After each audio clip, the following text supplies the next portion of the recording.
home. So, welcome. Welcome.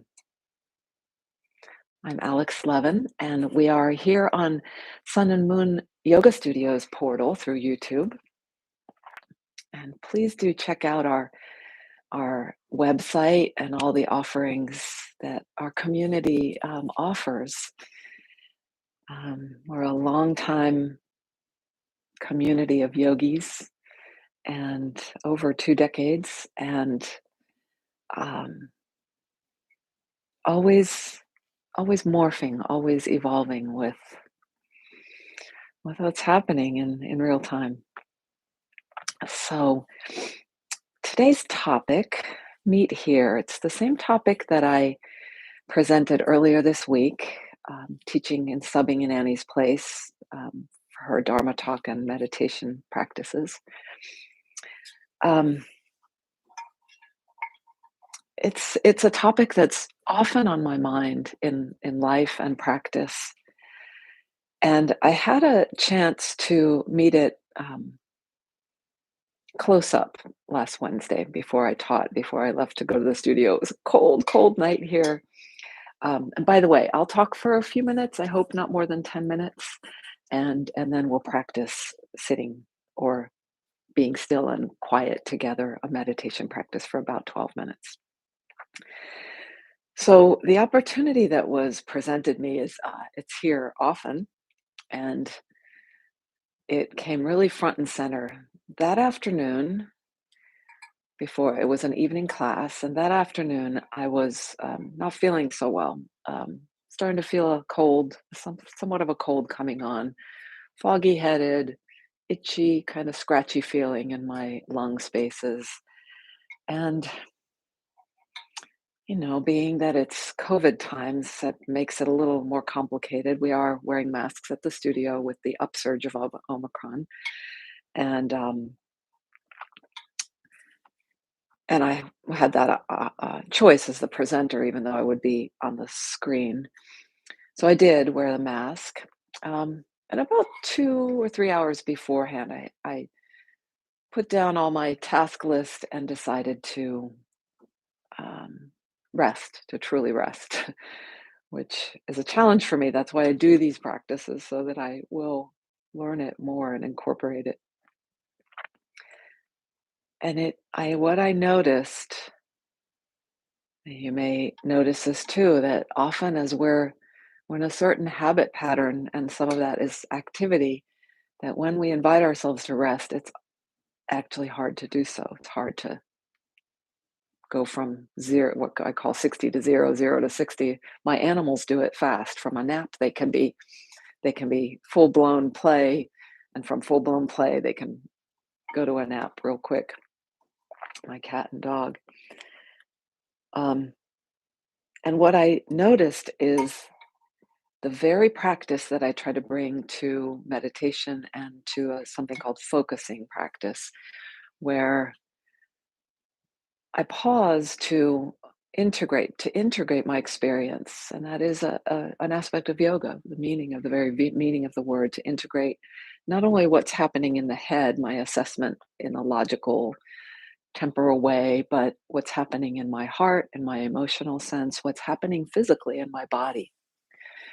So I noticed that feeling of discomfort, the scratchiness in the throat, the foggy headedness, the how will I be this evening as I need to present? I was at loggerheads with it. I was clashing with it rather than doing what I am practicing and sharing, to pause and to come in, to take my attention into the very current, very now feeling in the body, in the physical sense, in the body, in the moving my fingers in a sort of movement, energetic sense, and more subtle and emotional sense, along with the thoughts, So meet here. That's the invitation. Meet here. Another pointer to that might be pause.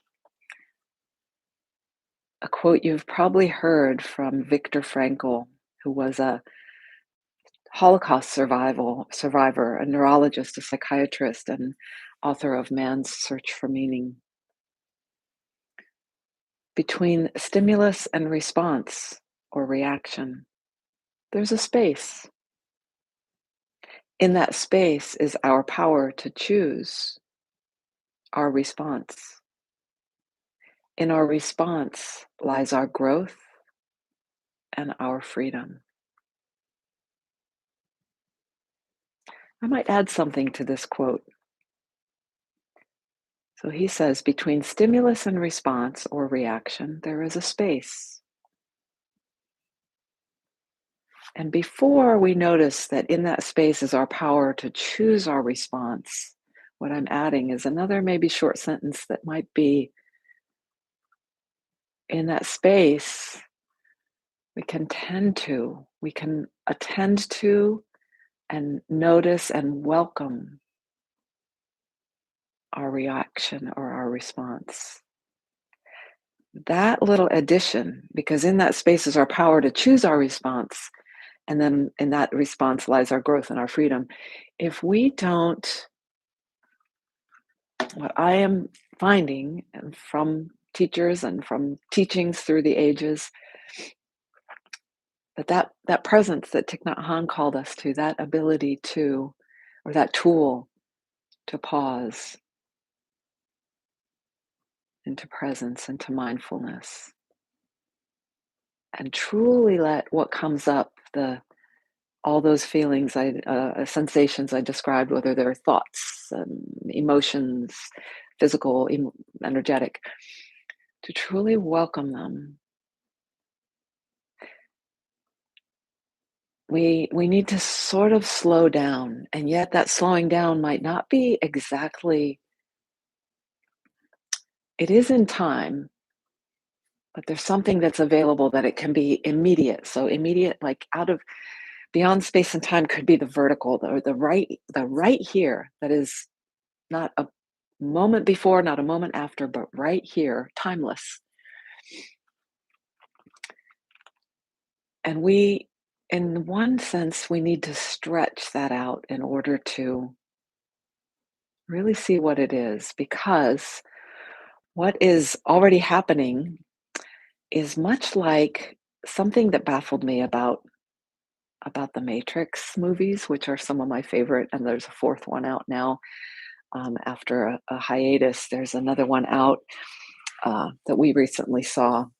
The third one, and often in action movies, and these movies are packed with Buddhist imagery and symbolism, but also they're very action packed. So there is a scene in the third one where the program that appears as the Mr. Smith, I think it's the Mr. Smith, they're fighting in this downpour of a storm. Neo, the protagonist, is fighting them. He himself, one person fighting the Mr. Smiths that keep multiplying and multiplying, hundreds of them, and they keep appearing and keep appearing. And this is commonly seen in action movies where maybe a kung fu master is fighting off 4 or 5, 10 people at a time. And I'm not usually a fan of those scenes, although I do see there's some attraction and there's a choreography, a beauty in them, if in a sort of athletic and ballet sense. There is also something that intrigued me. I was thinking that how I've watched the Matrix movies is I sort of shut out the fight scenes, as if the pacifist in me doesn't want to include them. And yet I thought the authors must have included these for more than just the action idea there. And what dawned on me is, and maybe you have an interpretation if this theme interests you, is the parallel between our thoughts that come on so quickly, um, and these quickly multiplying enemies. and we treat them as enemies. And then Neo's responses to them require hardly any energy. He might lift a hand or, like you see other martial arts masters, very grounded, centered, intentional, but easeful, powerful meeting of what's coming. And often not only from the visual sense, but from the kinesthetic sense, from the, I'm forgetting the word right now, not interoceptive, proprioceptive senses of where things are around, where he is in space, what's around him. Our Similarly, in how we meet our thoughts, and a lot of them we're not so aware of, or our patterns, it really helps to sort of slow down time. And those scenes in those kind of movies, they do seem like the person who's the skillful fighter is almost in slow motion, and yet so effective. And so while these thoughts come very, very quickly, it's very helpful to have that grounded and present and skillful, almost slowed down response, reception for that meeting. After the class on Wednesday, as I presented this in a conversation with someone afterward, they mentioned that what he pulled from this scene, and another interesting corollary that I think happens here, and that I alluded to earlier, is this is the synthesis of the light and the dark. So the protagonist and the enemies coming together. So I think that is also true. So for today's meditation, these ideas, the being on the cushion or being still, and having the opportunity to really see these thoughts coming to us, thoughts, experiences, memories, patterns, we can bring it into our everyday, our non-practice times, into real life, off from the dress rehearsal into the actual. And this is where it becomes really, really, as the quote said, the power toward transformation and freedom. The poem I'm going to read as we be still, as we practice, is by Adyashanti. It's from his book Emptiness Dancing. I will include it into the notes under the video. It's called Eternal Now.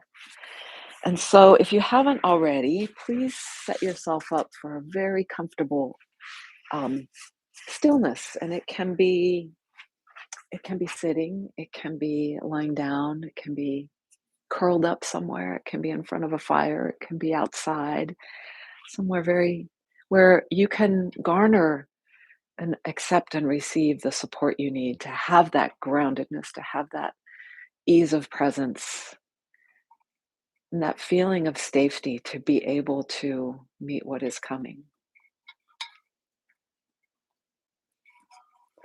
I start and end the meditation with a bell and a bow. You can take the bow during the bell. I take mine afterward as I'm holding the bell. Or actually, maybe I won't. Maybe I'll try setting the bell here.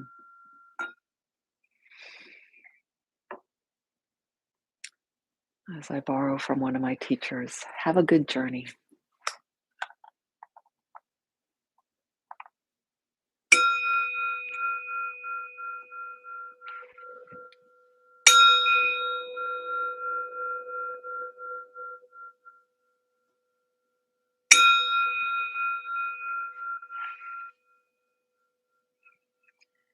Hands meet palm to palm in front of the heart.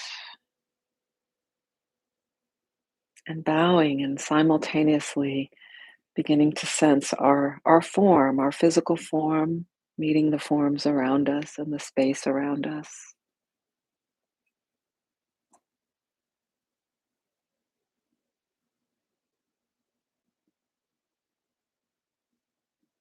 And then letting your hands come apart, and the whole time sensing What is the truth? What are the um, characteristics, the feelings, the sensations of this gesture we just took to begin this practice?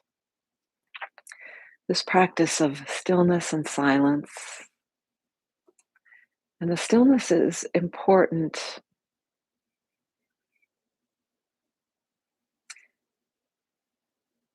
as, mm, as a limitation we place on ourselves for the practice. Because in that stillness, when we choose the stillness,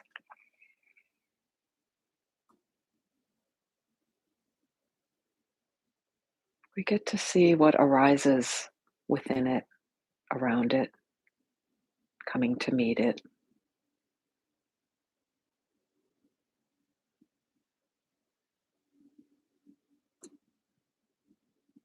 We get to be in that gap between the stimulus and our response or reaction.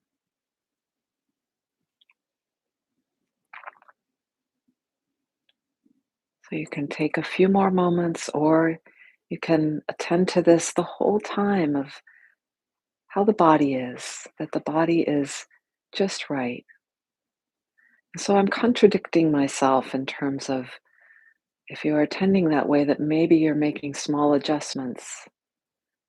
And at some point, can let go of those adjustments or let them be so effortless that it's almost as if they're happening to us, that we're not doing them.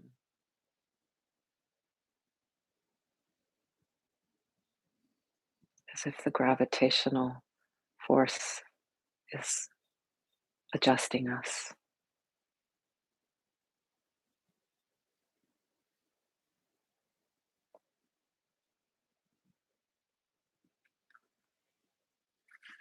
Eternal now. Take a moment to check and see if you are actually here.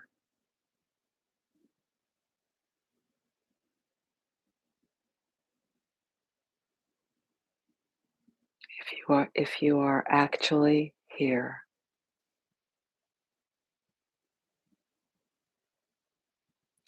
Before there is right and wrong, we are just here. Before there is good or bad or unworthy, and before there is the sinner or the saint, we are just here.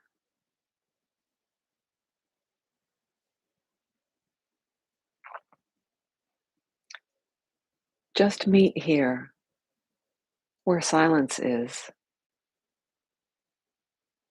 where the stillness inside dances.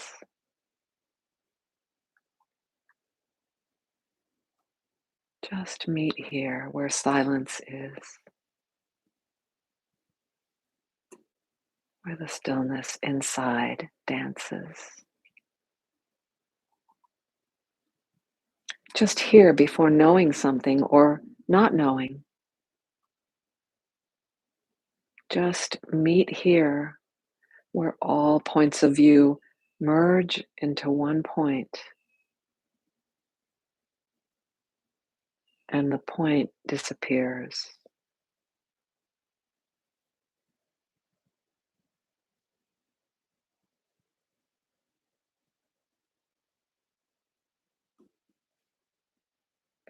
Just see if you can meet right now where you touch the eternal and feel the eternal living and dying at each moment.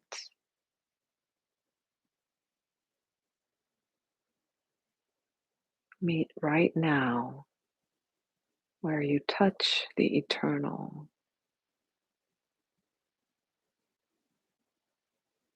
and feel the eternal living and dying at each moment.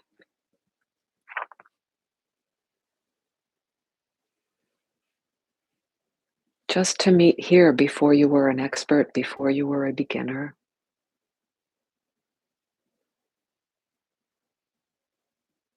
Just to be here where you are what you will always be,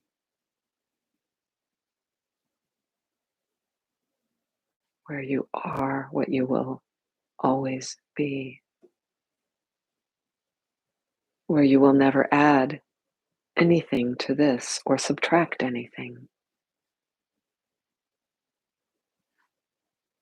Meet here where you want nothing and where you are nothing, where you are no thing. The here that is unspeakable, where we meet mystery to mystery, or we don't meet at all.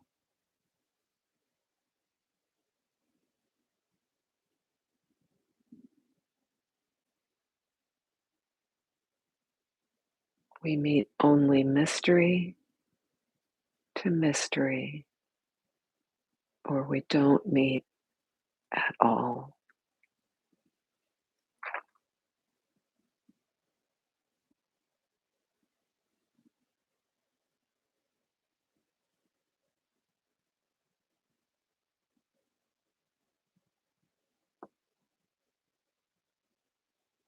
Meet here where you find yourself by not finding yourself.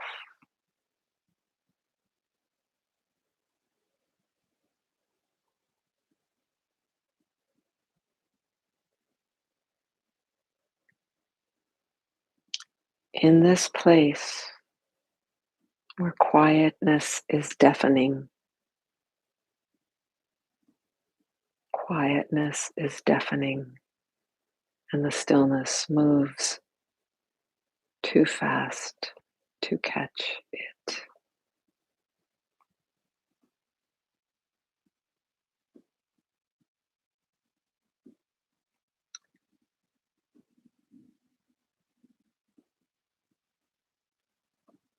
Meet here where you are what you want and you want what you are.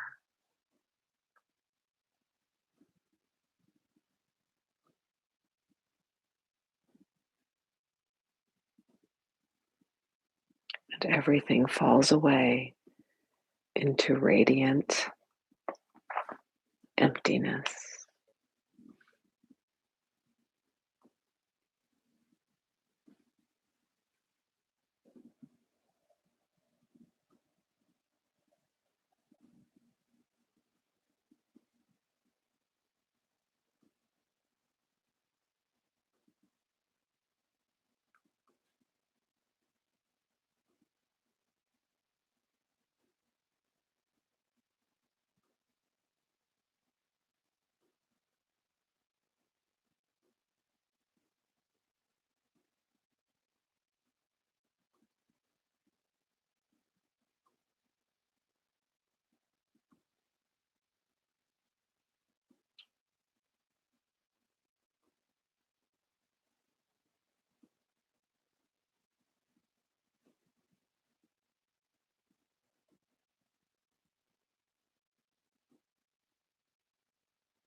Here,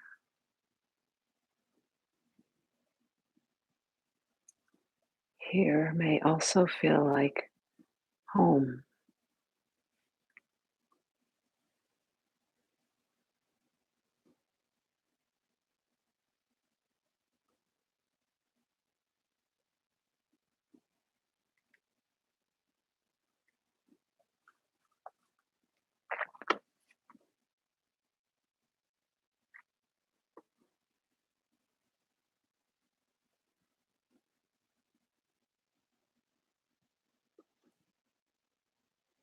where you are what you will always be.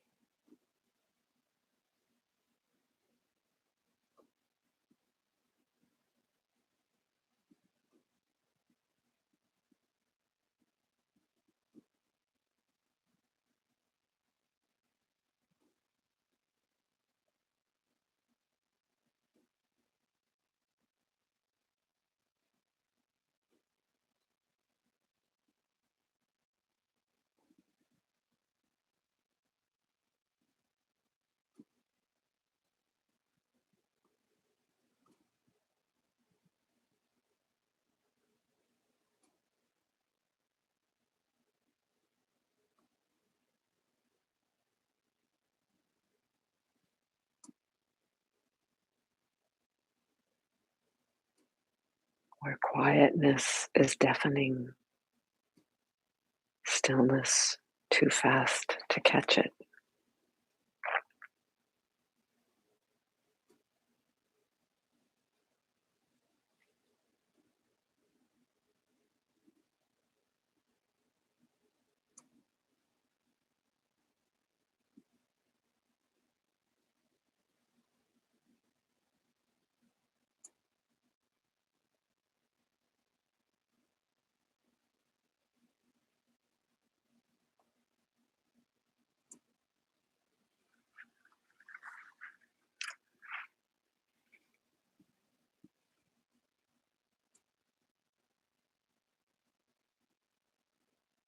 Meeting here to begin to know just enough who we are, that we have some sort of feeling of safety, groundedness,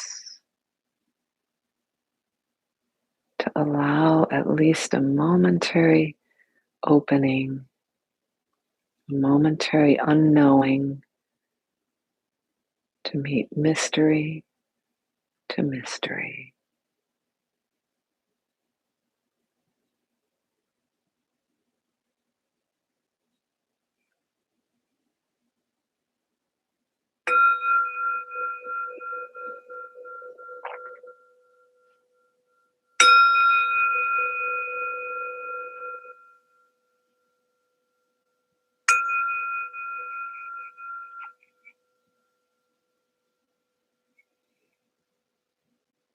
Palms again meet in front of the heart,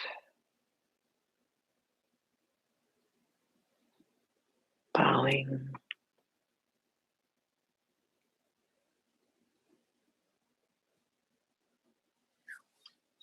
Taking a moment, not hurrying the transition.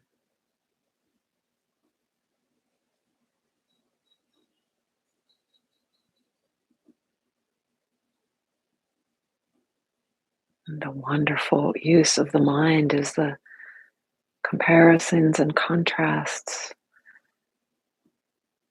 especially when used to just bring us right here, to meet here.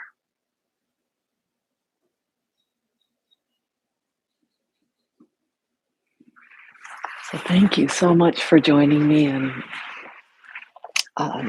we really help each other. We help each other to practice, to this practice, and toward this freedom and transformation.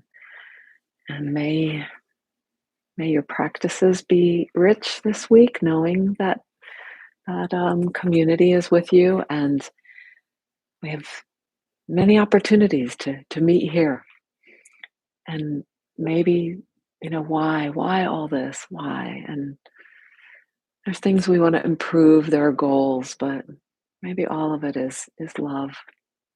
Many of our teachers point to that, is the tenderness of this togetherness, the connection, the support of each other, and the challenges to it.